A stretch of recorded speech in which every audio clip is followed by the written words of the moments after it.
भाई 96 को ऐसे भी तो लिख सकता हूँ मैं, 100 प्लस -4। अब ये a माइनस बी के होल क्यूब का फॉर्मूला बन गया। तो यहाँ से a की वैल्यू 100 मिल गई, b की वैल्यू प्यारे बच्चों मुझे 4 मिल गई और n की वैल्यू प्यारे बच्चों मुझे 3 मिल गई। फिर क्या आएगा सर मेरे पास में 3c3, 100 की पावर प्यारे बच्चों कितने 0 और -4 की पावर प्यारे बच्चों कितनी हमारे पास में क्यूब। बट -4 का स्क्वायर 16 हो जाएगा और 16 इंटू 3 कितना होता है सर 48 होता है। सर इसको लिख लो 100 प्लस 2 की पावर 5, फॉर्मूला लगा दो क्या होता है सर 5c0। बिल्कुल तखड़ा करके झड़ी लगा दो प्यारे बच्चों। और फिर हम बढ़ते हैं प्यारे बच्चों नेक्स्ट क्वेश्चन की तरफ और देखते हैं हमारा नेक्स्ट क्वेश्चन क्या है। सर यहाँ आ जाओ नेक्स्ट क्वेश्चन में। क्वेश्चन नंबर 6 कह रहा है using binomial theorem evaluate each of the following. भैया 96 की पावर 3 आपसे पूछ रहा है। क्या पूछ रहा है सर 96 की पावर 3। भैया 96 की पावर 3 का मतलब क्या है 96 इंटू 96 इंटू 96। सर आंसर हम कैलकुलेट करके बता देंगे, इसमें कौन सी बड़ी वाली बात है। लेकिन भैया मेरे प्यारे बच्चों ध्यान से सुनो, उसने बोला है find this value using binomial theorem. Binomial theorem का यूज करके आपको इसकी वैल्यू बतानी है। अब सर बाइनोमियल थ्योरम का यूज करके हम इसकी वैल्यू कैसे बताएंगे। भाई बताएंगे कैसे, नहीं बताएंगे, बिल्कुल बताएंगे बाइनोमियल थ्योरम का यूज करके इसकी value. Using binomial theorem evaluate each of the following, बस इसकी वैल्यू जो है हमें बता देनी है। तो कैसे करेंगे सर एक बार बताओ। 100 का मतलब क्या होता है प्यारे बच्चों, इसको लिख लो 96 माइनस 4। क्यों बच्चों भाई 96 को आप क्या लिख सकते हो 100 माइनस 4 लिख सकते हो ना, हैं बिल्कुल लिख सकते हैं सर। तो भैया इसको लिख लो कितना 100 माइनस 4 की क्यूब लिख लो। भाई 96 को ऐसे भी तो लिख सकता हूँ मैं 100 प्लस -4। अब ये a माइनस बी के होल क्यूब का फॉर्मूला बन गया। अब NC0 वाला लगा दो। तो इसको पहले तो ऐसे लिख दो कि भैया इसको लिख लो, मैं कितना लिख लूँ मैं इसको 100 माइनस 4 और इस पूरे की क्या प्यारे बच्चों क्यूब। तो यहाँ से a की वैल्यू 100 मिल गई, b की वैल्यू प्यारे बच्चों मुझे 4 मिल गई और n की वैल्यू प्यारे बच्चों मुझे 3 मिल गई। फॉर्मूला लगाओ NC0 का। तो फॉर्मूला क्या होता है 63C0 a की पावर n मतलब 100 की पावर 3 प्लस NC1 3C1 100 की पावर 2 और भैया -4। फिर क्या आएगा प्यारे बच्चों मेरे पास में 3C2 100 और -4 का प्यारे बच्चों क्या स्क्वायर। फिर क्या आएगा सर मेरे पास में 3C3 100 की पावर प्यारे बच्चों कितने 0 और -4 की पावर प्यारे बच्चों कितनी हमारे पास में क्यूब। कितनी आएगी प्यारे बच्चों हमारे पास में क्यूब आएगी। तो 3C0 की वैल्यू कितनी होती है प्यारे बच्चों, NC0 की वैल्यू होती है प्यारे बच्चों 1। बस यहाँ पे आपको 100 की पावर जो भी आए उसको कैलकुलेट करके लिखना है। इतनी कैलकुलेशन मैं आपके ऊपर छोड़ रहा हूँ क्योंकि ये तो वैसे भी बहुत सिंपल वाली है। अब भैया यहाँ पे 3C1, यहाँ पे क्या आएगा सर 3C1 और 3C1 की वैल्यू कितनी आएगी प्यारे बच्चों 3 आएगी। लेकिन माइनस है सर वहाँ पर, तो उसको बाहर फेंको पहले तो बाहर फेंको 3C, यहाँ पे माइनस और 3 आएगी इसकी वैल्यू 3 इंटू 4 कितने प्यारे बच्चों -12 और यहाँ पे प्यारे बच्चों क्या हमारा 100 का स्क्वायर। भैया 3C2 की वैल्यू कितनी आएगी भैया सर 3C2 की वैल्यू आएगी कितनी सर 3 ही आएगी। बट -4 का स्क्वायर 16 हो जाएगा और 16 इंटू 3 कितना होता है सर 48 होता है। तो सर यहाँ पे 48 इंटू 100 लिख दूँ और वह जाहिर सी बात है 800 भी हो जाएगा डायरेक्टली। सर 3C3 की वैल्यू 1 होती है, 100 की पावर 0 1 होता है और -4 का क्यूब माइनस का 64 होता है।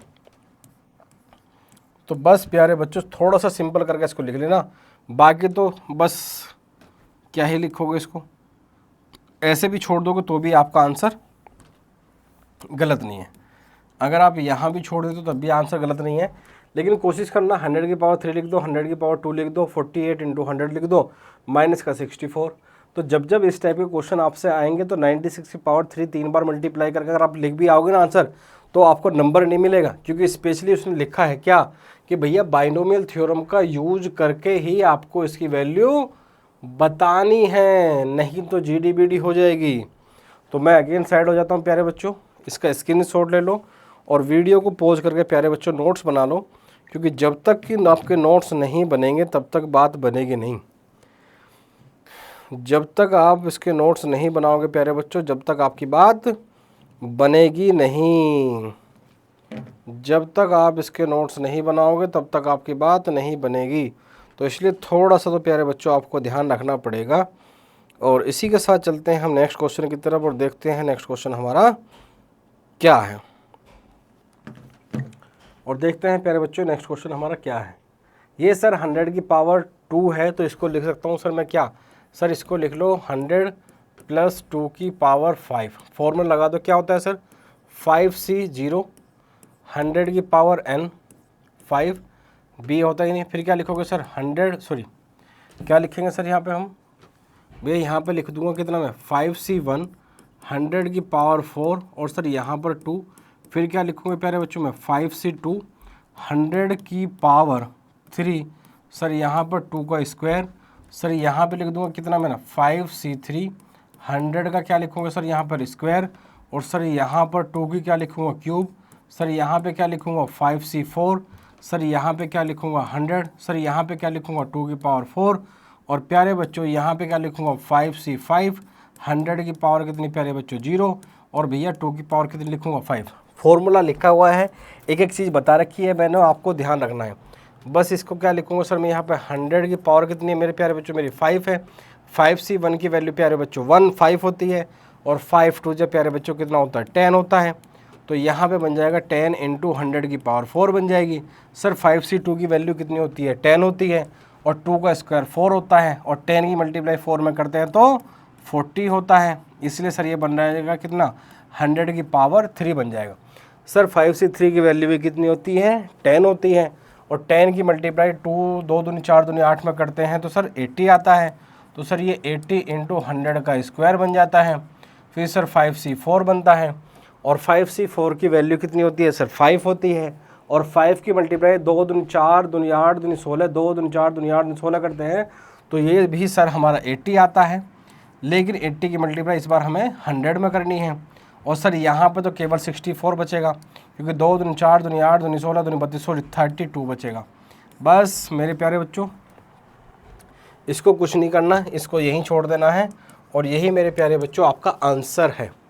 और मेरे प्यारे बच्चों मैंने जो है ना बिल्कुल साइड हो गया हूँ, स्क्रीनशॉट ले लो, वीडियो को पॉज कर लो, नोट्स बना लो, क्योंकि जब तक आप नोट्स नहीं बनाओगे आपकी बात नहीं बनेगी, मतलब कि आपकी बात नहीं बनेगी। तो मेरे प्यारे बच्चों इन सब चीज़ों का थोड़ा सा ध्यान रखो, क्योंकि अल्टीमेटली आपके नोट्स ही आपके काम आते हैं, दूसरे की कॉपी करके कोई फ़ायदा नहीं होता। बहुत ही अच्छे से नोट्स बनाओ। और कोई भी अगर आपके नोन में कोई ऐसा बच्चा है जो 12th में हो तो उनके लिए 12th वालों के लिए बिल्कुल फ्री लाइव बैच चल रहा है हमारा 10 से 11 daily Monday to Saturday on YouTube, बिल्कुल कम्प्लीटली फ्री, जिसमें केवल NCERT नहीं कराई जाती, बिल्कुल बोर्ड के पैटर्न के क्वेश्चन कराए जाते हैं, बिल्कुल धुआंधार तरीके से। तो मेरे प्यारे बच्चों मिलते हैं आपसे बहुत जल्द, तब तक के लिए हंसते रहिए, मुस्कुराते रहिए, घर वालों का नाम रोशन करते रहिए और सबको बताते रहिए मैथ्स मतलब मैथ्स की बात only and only Raj sir के साथ। बहुत बहुत धन्यवाद।